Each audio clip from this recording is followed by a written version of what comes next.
There's a little like clicking or fidgeting happening. I don't know if it's... It might have been just me fidgeting with my pen. I'm a fidgeter and a doodler. I'm working on it. My guest today has probably been in your ears before, and you don't even know it. Nick Sansano is a Bronx-born music producer and engineer who was part of the New York hip-hop scene starting in the late 80s and early 90s. He recorded and mixed records for Public Enemy, Ice Cube, Rob Bass, and Run DMC. He also produced albums for Sonic Youth, Le Tigre, and many others, all the while trying to figure out how to afford life in New York City.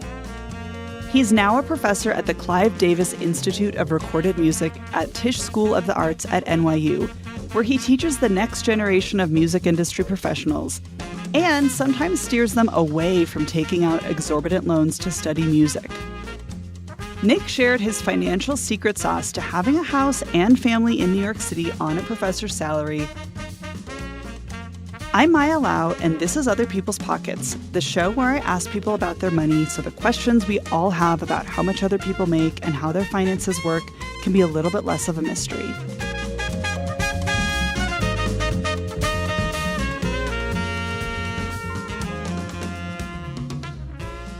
So, Nick, welcome to Other People's Pockets.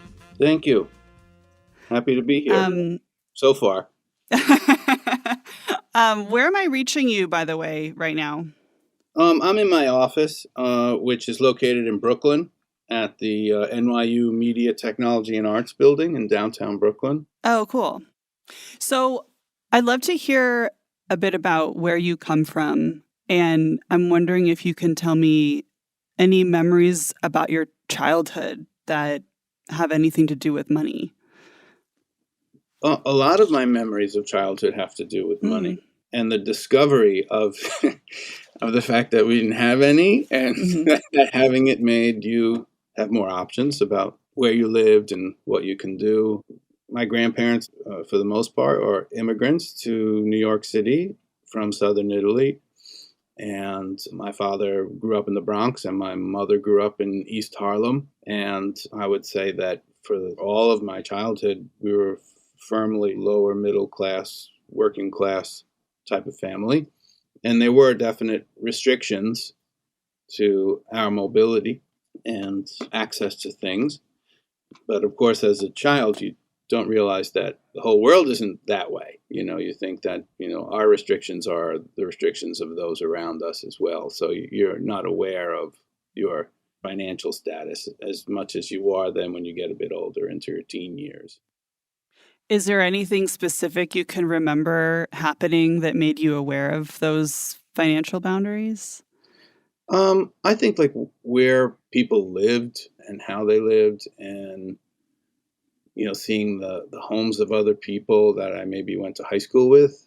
I grew up in the Bronx for the most part, but by that time we had moved to northern New Jersey, like a working class, middle class, suburban area that bordered on other areas that were actually, they were certainly not middle class and not working class. And so, having that right next door or seeing friends who had these palatial homes or seemingly endless stream of money to do whatever, that kind of, I guess I'm a bit different.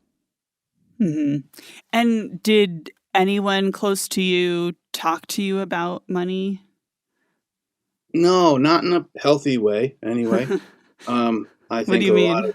it was earn as much as you can, go to school, or, it was all those very sort of broad stroke like things just figure it out. Yeah, but not, never really discussions about investing or understanding taxes or understanding different types of investments, or because it just wasn't a reality, I think, for most of the people around me. Like they weren't really saving or investing for the most part, other than maybe the home they bought, because there wasn't that disposable income. And I think that a lot of the family just didn't have an overview as to, what it is you did with money or how you treated it or how you used money to grow wealth or all those sorts of things. Money was not so much a it was something you needed to survive, as opposed to something you could grow. Mm-hmm.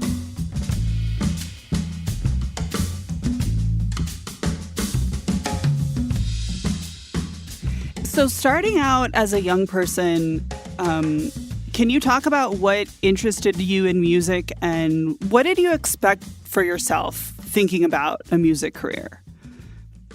What attracted me to music, along with just the connectivity to particular songs and recording artists, was the social nature of music. I was a terrible student of music because you would play the instrument by yourself.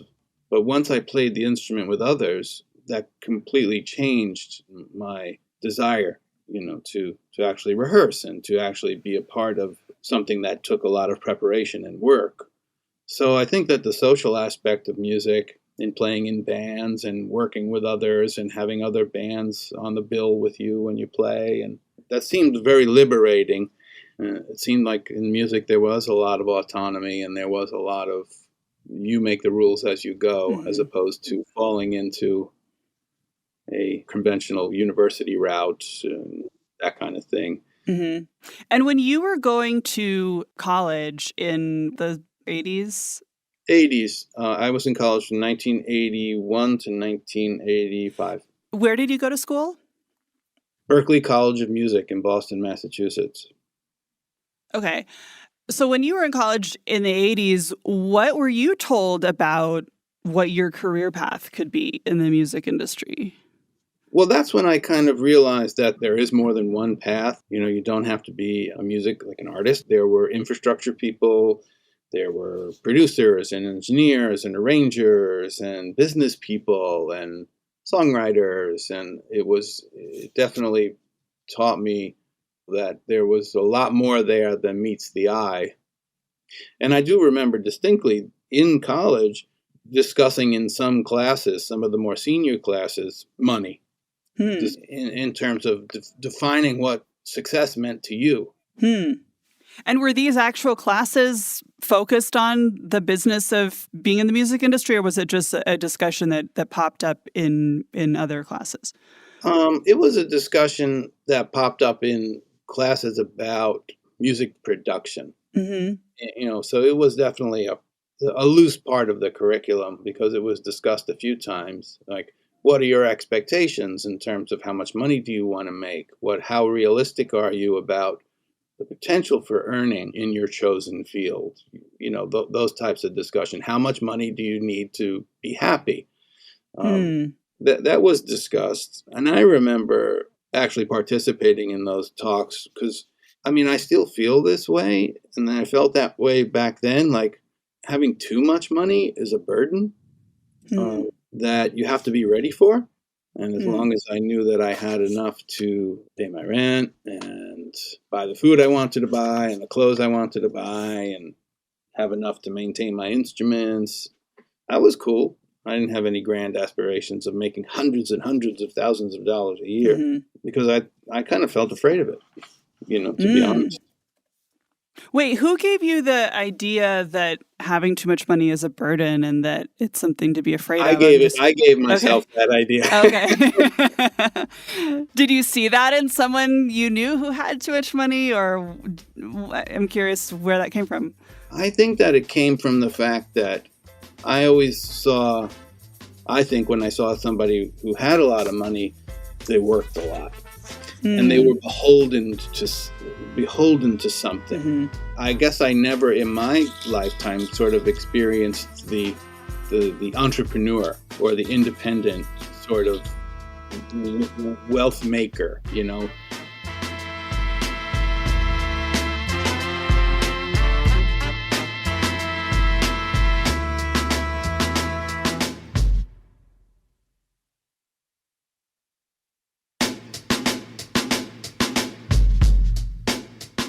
How did you actually get your start as a music producer? I left school not exactly knowing how I would, work in the industry, like what kind of job I could get. And I sent out via regular mail, typewritten letters to literally hundreds of recording studios and jingle houses and production companies, and just asking to become part of a staff at some sort of company that was established and churning out music and the recording of music and the creation of music. And that didn't really yield all that much opportunity, a couple of things here and there. So I just started bouncing around recording studios once I moved back to New York City, thinking that if I can get a job as an assistant or just doing the grunt work at a recording studio, I could integrate myself into the business because there'd be musicians there and producers there and record executives and everything else. And so ultimately, that led me to a place called Green Street Recording, where I could say I had my first real opportunity to prove myself and meet the people I thought that I would be meeting. So I became a staff engineer there and a staff mixer back in the day when studios had staff people. And then that's where I began as an assistant to this gentleman. His name is Rod Way, and he was doing a lot of the early hip hop of the day in New York City. And for some reason, he took me under his wing, and I assisted him for a while. And he kind of handed the reins over to me as I started to build confidence with the people that were coming to the studio. And that was primarily like the Def Jam crowd, the Bomb Squad, which is like Public Enemy, and all the different offshoots of what they produced and recorded. So I would say that was what set me up to put me on the map a bit and get a bit of some professional clout. And then from there, I actually was able to convince noise rock bands, which was another interest of mine. I like noisy music. I'm not a big pop music type person. Mm-hmm. And so that's when I started to work with bands like Sonic Youth and John Spencer Blues Explosion and other sorts of like alternative sounding music. And it was actually interesting because it was really all based on the work I had done in hip hop with PE and Ice Cube and, artists like that. Mm-hmm. So at the height, like maybe your best year as a record producer, how much did you make in a year? Maybe like a couple of $100,000, I think. I've never exceeded that in today's money. Since that really, I'm talking about making the most money in a single year would have to be in the 90s, just because there were a few records that really kicked back some substantial royalties, and those were French recordings that I was working on. You'd have to do the inflation rate, but like in the 90s, to make a couple of $100,000 was not uncommon during the course of a year. And I'm so curious about what you're saying, that you very much had these frank conversations, it sounds like, with your professors and other students about money and the type of money you could maybe look forward to going forward in your career. Because now you're a professor. Are those conversations different now? Like, are you able to tell your students now the same things that you heard back then? Or what do you tell your students now when they ask you, like, look, like, what are the financial realities going to be for me as I try to make it in the music industry? They have shifted quite a bit, because I think that when I was at Berklee, it was the instructor sort of giving the reality of perhaps the limitations of the music business, that not everyone in it lived this very high-end lifestyle. Now I think it's kind of the opposite, where I have to remind my students that you do have to make some money. Mm-hmm. There is definitely like a backlash against capitalism with the generations of students that I deal with. And they move more towards an art first, creation first, very idealistic view of things. That's wonderful. That's beautiful and liberating and really essential to make great art. But I think that the talks that I have with my students about that, and some of the other members of the faculty through our curriculum, is that, hey, you need to earn some money here, and it's not a sin to earn money, and it's not, you have to be realistic about how much it costs to survive and how much. So I think that there's the conversation, but like the roles have changed. Huh. And it's so funny that that's happening in the context of NYU in New York City, which is such an expensive place to live, that you have these students who are, I don't know what it is that they're expecting, but, they're in one of the most expensive cities in the world. I think New York is one of those places where money is just so in your face. So it's interesting that you're saying that they are kind of like, "Oh, I don't want to have to think about money." Look, it's an affluent university, and it's an incredibly expensive university. And it's not across the board, of course, with our students, nowhere near across the board. But many of them come from affluent backgrounds. So you don't come with the stress of the money. Exactly. Perhaps. Yeah. And like you said, you're surrounded by money here. It's just, you can't avoid it. Everything is just so overdeveloped and expensive. And even when you work, you get overpaid often, So there's a different attitude towards it, I think, when you're not coming in with a sense of anxiety and fear about not having it. You kind of come in more like I was in a way, but from a different angle, which was like you kind of want to push it out of your life.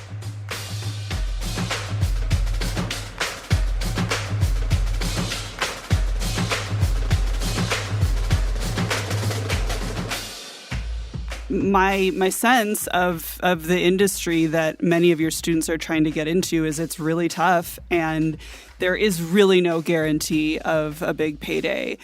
And some of them might be taking out loans to be at NYU. And is that a good idea? And I'm just curious how open you are and what kinds of conversations you have with your students, especially the ones who might be struggling financially.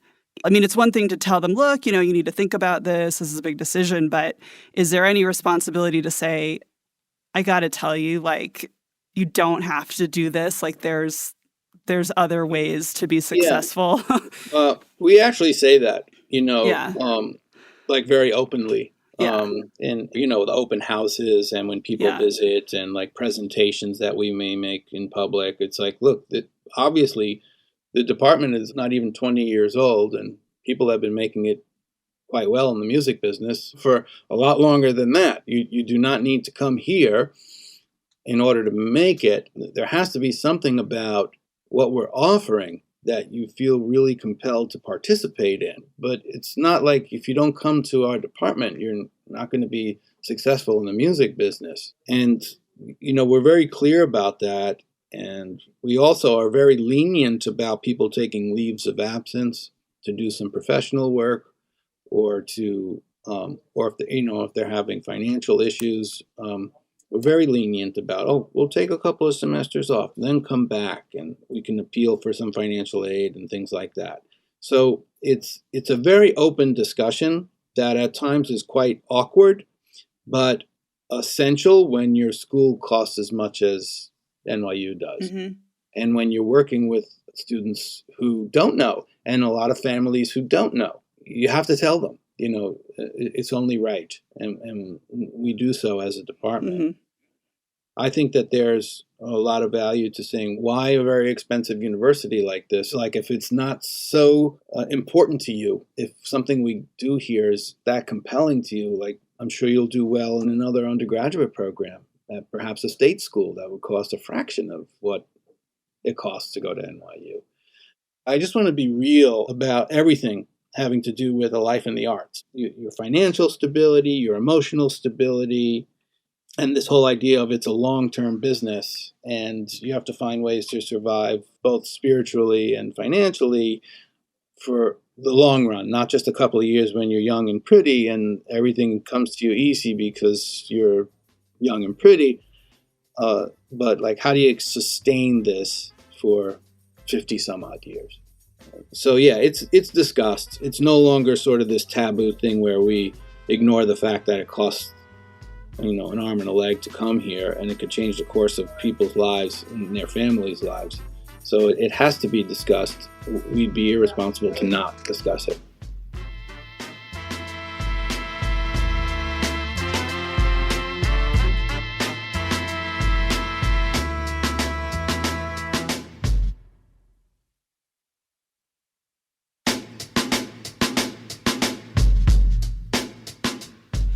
How much money do you make now?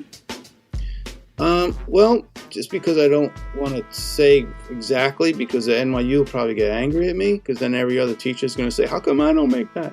But is that like in your contract, or is that just a known kind of dynamic in academia? It's a dynamic in academia that's changing, however, because now we are obliged not to post our salaries, but when you have like a want ad for a new position, that's right. we in have New to York, post everything. Yes. So let's say like the want ad for your job.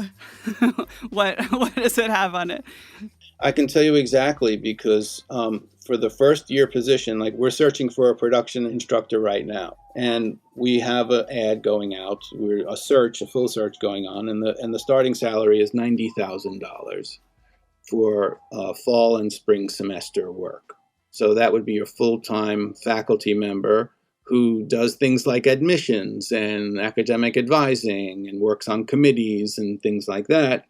The starting salary for that in our department is $90,000. I've been here for almost 20 years, and I'm the associate chair and the head of the production curriculum. So on top of my salary as a teacher, I get paid a stipend to be for each leadership role. So in any given year, I would be happy to say that I make like 150 to, I never make $200,000 here, but somewhere in that area for my role at NYU. I also have other income from royalties, which are drying up, to be quite honest. Several $1,000s every 6 months, as opposed to tens of thousands of dollars every 6 months. But they still come, believe it or not. Recordings from even like as far back as the late 90s, they'll kick in, I don't know, $2,500 every 6 months, which is like, I'll take it. I mean, I'm not going to send it back. It's not changing my life, but it dribbles in. And one thing that I did early on in recognizing that the income was just so variable, being a music independent, that I started investing in real estate. I saw a few producers that I was working with as a younger kid. I put together that many of them actually didn't invest all their money in things like recording studios and fancy cars and things like that, but actually in real estate, owning apartments or owning a building where they lived in one of the apartments and rented out the others. There was a pattern I noticed in a lot of music people who had this sort of very regular income pitted up against this very erratic income. And early on, I got myself involved in real estate, and I still am to this day. And I do have a steady income based on my real estate investments. I was noticing that on your LinkedIn profile, you have a real estate company, and I wanted to ask you about that. What do you own? And like how many buildings do you own? I'll give you the 2-minute story. I owned an apartment building in Brooklyn. Up until about 2 years ago. It was 6 apartments, and it was not a high-end building, but it was a rent-stabilized building. In New York City, we have rent stabilization laws. It wasn't rent-controlled. It was stabilized, meaning that the rents were, for a one-bedroom apartment, maybe anywhere from $1,200 to $1,700 a month. And unfortunately, we experienced a fire in my home. We own our home here in New York City. We own a brownstone, my wife and I, and we had a fire that was pretty devastating. I'm sorry. And, we had to rebuild our whole home. So we wound up selling our building in Brooklyn and, reinvesting that money in a more modest home that we rent out up in like a vacation area in the Catskills, and commercial property that is a sort of a passive investment in commercial property, actually in Louisiana. Oh, where in Louisiana? It is Coshada, Louisiana. Coshada. Yeah. Why Coshada, Louisiana? Because there was an opportunity where, if you don't want to take the profits from a capital gains of selling like in a real estate investment like a building, I reinvested it into a 1031 exchange to another property, and then was able to refinance that property, allowing me to pull out money to rebuild my home. So it was more advantageous for me to actually sell the building, put it into a more stable investment, which would allow me to pull out more money, loan to value money. So that's what I did. And I invested in a plot of commercial land that has been leased by different companies. And I think the current renting company is the Dollar General Corporation. That's a big company and presence in Louisiana. I used to live in Shreveport as a reporter, so it's not too far from Coshada. So wait, I still don't understand. Like, of all places, I mean, you could have invested in commercial real estate theoretically anywhere.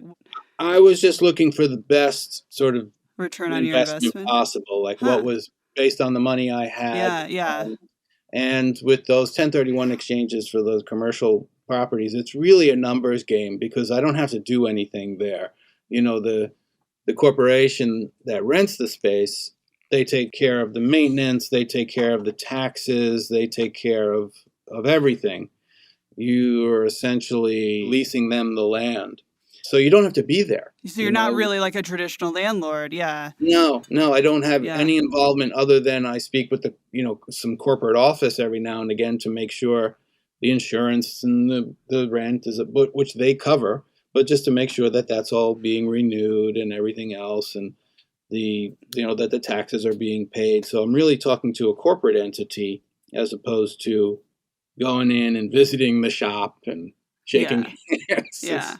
Do you know the term CRE, bro? No, I don't. Commercial real estate, bro. It's like there's this whole really annoying scene on Twitter, like real estate Twitter and commercial real estate bros who are like, oh yeah, my latest deal was this blah blah blah. Like, I was just thinking about that. I don't know anything about commercial real estate, but you're like a little tiny bit of a CRE bro, just a little bit. Yeah, I guess I am. I guess I always have been. You seem to know what you're talking about.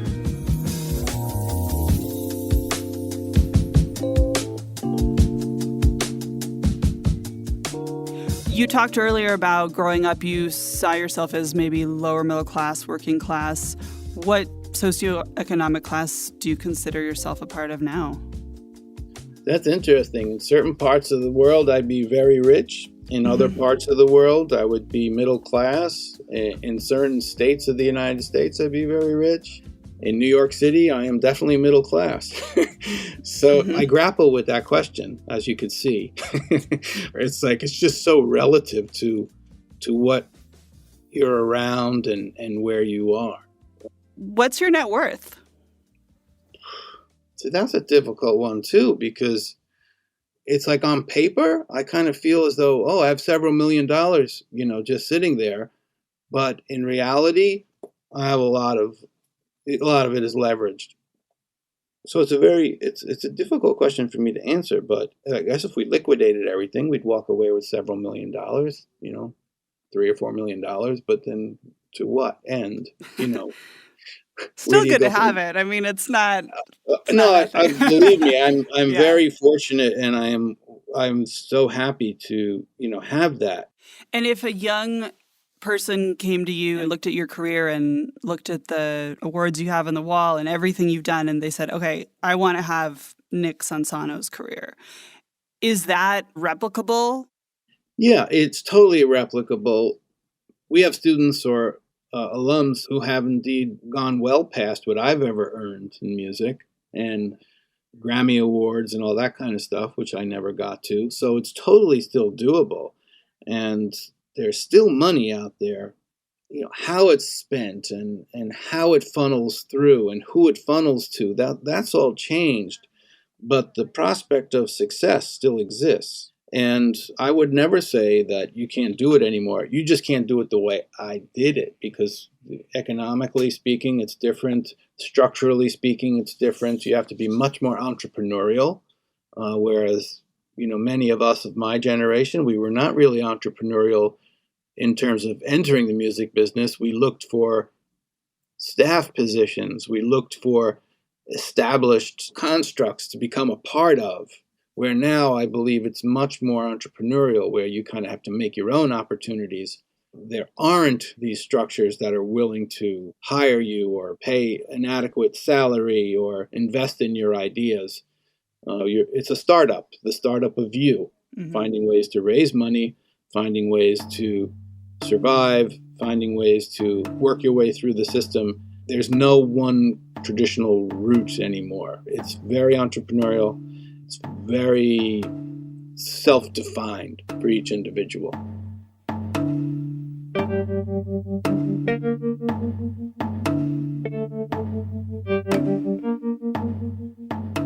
Before this interview, we were talking about Aretha Franklin, and Joy was sharing that you all had talked about her in class and kind of the arc of her career and the journey of it, and the fact that there's ups and downs, and you can make it and you can not make it, and your career can emerge later in life. And I'm wondering, is there any artists that you've worked with that is a good example to look at the arc of someone's career and what that can look like in the music industry?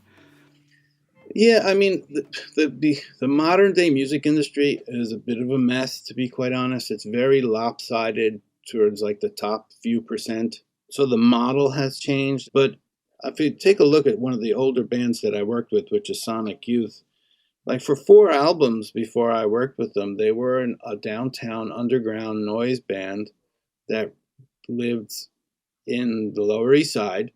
Before it was cool to live in the Lower East Side. Now it's super cool to live in it. But then it was why are you living in the Lower East Side? It's kind of an abandoned neighborhood. So they're a band who toiled for years and years and years. And even in making an album like Daydream Nation, which was one of the albums I made with them, this is a record that really didn't make a lot of money, but put them in a good place for the future. It set them up to get a major label deal and have autonomy within that deal to then make records that were more commercially accepted. But they did have to go through years and years and years of this, I wouldn't say failure, but just a devotion to what they wanted to do. Well, it wasn't very lucrative. So that model still exists where people will work in a bit of a vacuum for years and years and years and then climb out of that into a more mainstream, commercially viable space. Later on, when I worked with J.D. Sampson and Kathleen and Johanna in the band called La Tigre, they were very sort of pragmatic about maintaining their independence, but making money and surviving. And they found a great balance of holding on to their integrity, but not starving. Which business is more ruthless, music or academia? At its worst, I would have to say academia. There's a great learning curve in academia. You got to know which battles to fight because some of them you just, no matter how right you are, you will never win. I think that you would think that in the music business, there'd be a tremendous amount of ego driving everything. But you know what? In academia, I think it's even worse. There's a need to be recognized as intelligent and intellectual, influential, that can only be satisfied through recognition because academia is not really the place where you go to earn money. So in the music business, you have these egos and you have this drive and you have this sort of showmanship. But over time, I think it mellows because by making money or being successful or influencing a style of music or genre of music, you've made your mark and you can be a little bit comfortable about having made your contribution. And I don't see that in academia. I see in academia this constant need to one-up the people around you and to stay relevant.